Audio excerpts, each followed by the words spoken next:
حي على الفلاح.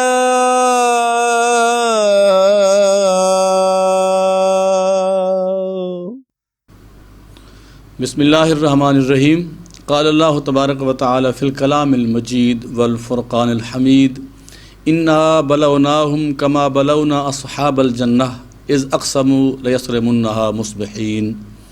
عزیزان من، قرآن کریم کو اللہ تبارک و تعالی نے احسن القصص بھی کہا ہے، اور الحسین اسلامی یوٹیوب چینل کے سلسلہ قرآنی قصہ جات میں آج جو موضوع گفتگو ہے وہ اصحاب الجنہ. ایک قرآن مجید میں سورہ قلم 29ویں پارے کے پہلے رکوع میں اللہ تبارک و تعالی نے سخی باپ اور بخیل اولاد کے قصے کو بیان فرمایا ہے. اللہ تبارک و تعالی نے سرکار دو عالم صلی اللہ علیہ وآلہ وسلم کو ارشاد فرمایا کہ انا بلوناہم کما بلونا اصحاب الجنہ. اے محبوب صلی اللہ علیہ وآلہ وسلم، ہم آپ کے مکہ والوں کو بھی ایسے آزمائیں گے جیسا کہ ہم نے باغ والوں کو آزمایا تھا. کیونکہ یہ اللہ کا قانون رہا ہے کہ اللہ تبارک و تعالی رزق وسیع دے کے بھی آزماتا ہے، غربت دے کے بھی آزماتا ہے، آپ کو فائدہ دے کے بھی آزماتا ہے، نقصان دے کے بھی آزماتا ہے. وَلَنَبْلُوَنَّكُمْ بِشَيْءٍ مِّنَ الْخَوْفِ وَالْجُوعِ وَنَقْصٍ مِّنَ الْأَمْوَالِ وَالْأَنفُسِ وَالثَّمَرَاتِ وَبَشِّرِ الصَّابِرِينَ، کہ ہم ضرور تمہیں آزمائیں گے بھوک سے، خوف سے.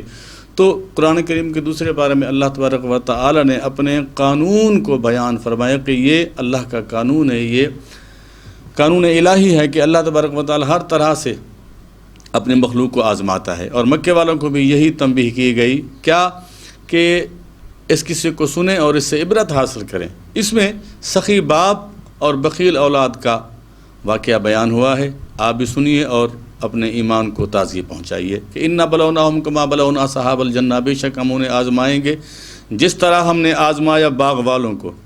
قصہ یہ ہے کہ صنعاء یمن کا علاقہ اور زردان نامی ایک شخص جو کہ بہت سخی طبیعت کا مالک تھا، بے بہا اس کے باغات تھے، کھجوروں کے باغات، اس کے علاوہ زراعت کا کافی سارا اس کا کام تھا. تو اس کی یہ عادت تھی کہ جب فصل پک جاتی تھی تو فصل پکنے کے بعد جب وہ فصل اٹھانے جاتا تھا تو غربا، یتاما، مساکین کا حصہ ضرور رکھتا تھا.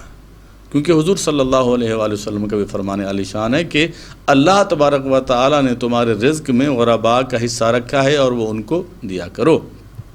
تو ظاہر ہے کہ یہ میرے اللہ کی شان ہے کہ اگر باپ سخی ہے تو لازمی نہیں کہ اولاد بھی سخی ہو، باپ نبی ہے تو لازمی نہیں کہ اولاد بھی نبی ہو، باپ ولی ہے تو لازمی نہیں کہ اولاد بھی ولی ہو، باپ نیک ہے تو لازمی نہیں کہ اولاد بھی نیک ہی پیدا ہو. یہ میرے اللہ کی شان ہے کہ ہر کسی کا اپنا اپنا مزاج ہے. تو جب وہ والد فوت ہو گیا جو کہ سخی باپ تھا، پورے علاقے میں مشہور تھا، غربا، یتاما، مساکین کی دعائیں لیتا تھا.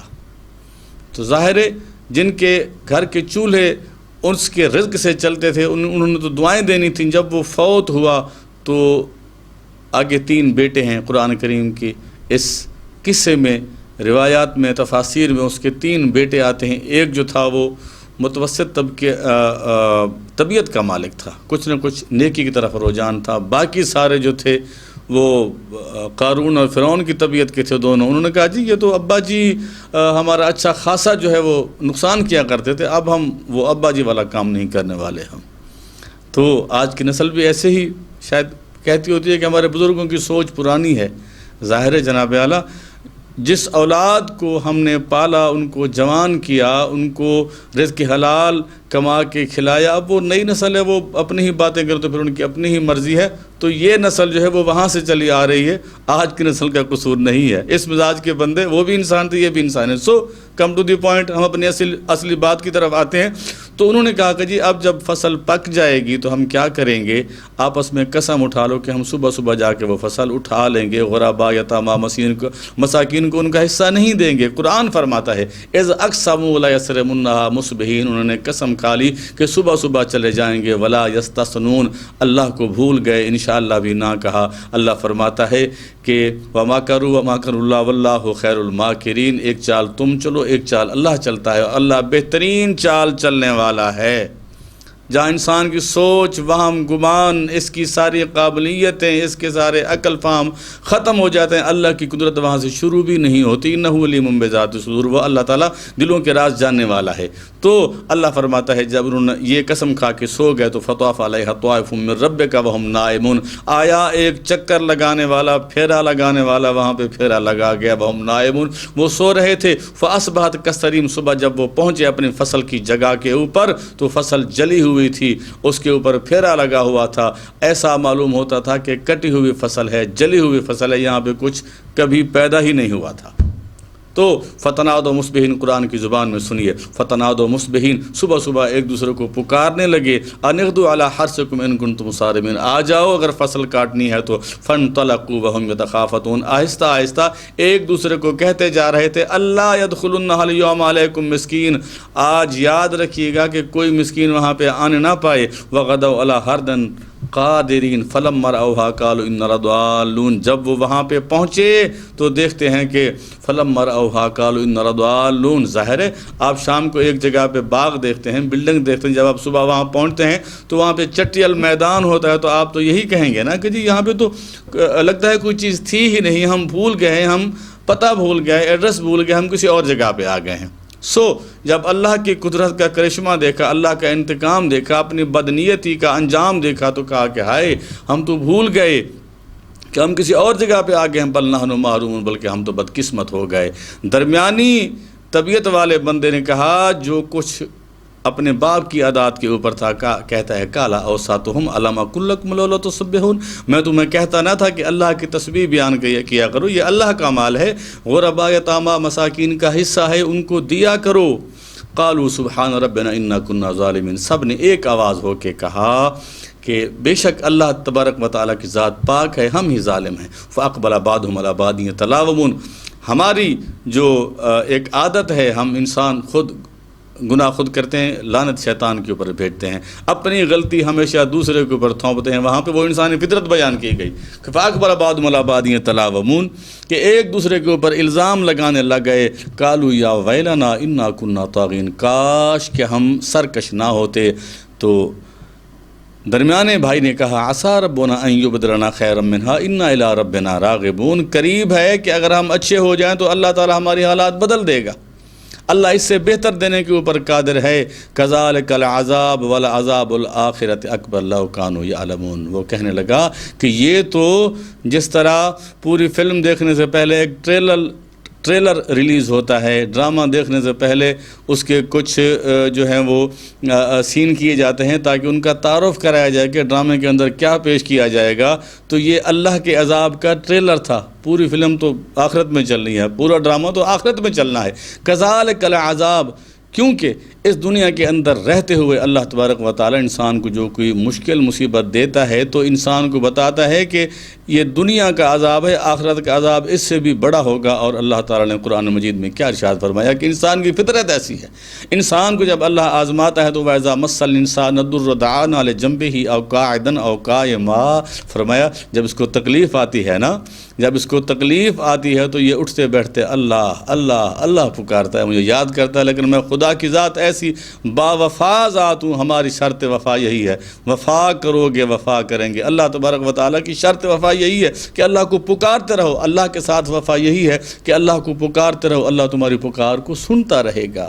فرمایا فلما کشفنا عنہ ضرہ مر کأن لم یدعنا الی ضر مسہ، 11ویں سپارے میں اللہ نے بڑے خوبصورت طریقے سے انسان کی فطرت کو بیان کیا اور اپنی قدرت کو بیان کیا کہ جب ہم اسے تکلیف دیتے ہیں تو بڑی آہو پکار کرتا ہے، ہمیں بلاتا ہے، اور میں خدا کہتا ہوں لبیک یا عبدی لبیک یا عبدی، جی میرا بندہ کیا کہتا ہے، میں پھر اس کی تکلیف کو دور کر دیتا ہوں، پھر یہ بھول جاتا ہے کہ کس تکلیف کی وجہ سے میں نے اللہ کو پکارا تھا۔ وَأَمَّا الْإِنسَانُ إِذَا مَا ابْتَلَاهُ رَبُّهُ فَأَكْرَمَهُ وَنَعَّمَهُ فَيَقُولُ رَبِّي أَكْرَمَنِ، اس طرح کے کئی آیات کریمہ ہیں جن کو وقت کی کمی کی وجہ سے بیان نہیں کیا جاتا کہ اللہ نے قرآن کریم میں انسان کی فطرت کو بھی بیان کیا اور اپنی قدرت کو بھی بیان کیا۔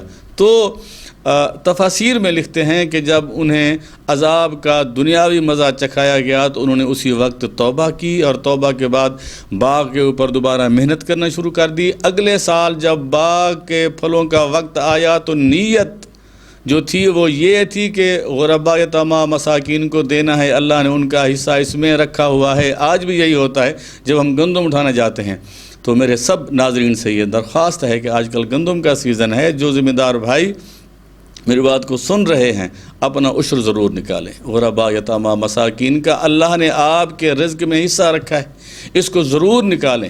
تو انہوں نے نیت یہی کی کہ اب جب فصل پکے گی تو ہم بھی ابا جی کے طریقے کو اپنائیں گے، تو اللہ تعالیٰ نیتوں کا مالک ہے۔ ان اللہ لا ینظر الی صورکم ولا الی اموالکم ولکن اللہ ینظر الی نیت قلوبکم۔ مسلم شریف کی حدیث ہے کہ اللہ فرماتا ہے تمہارے ظاہری شکل و صورت کو نہیں دیکھتا، ظاہری اعمال کو نہیں دیکھتا، میں خدا نیت کا مالک ہوں، میں تمہارے دل کی نیت کو دیکھتا ہوں۔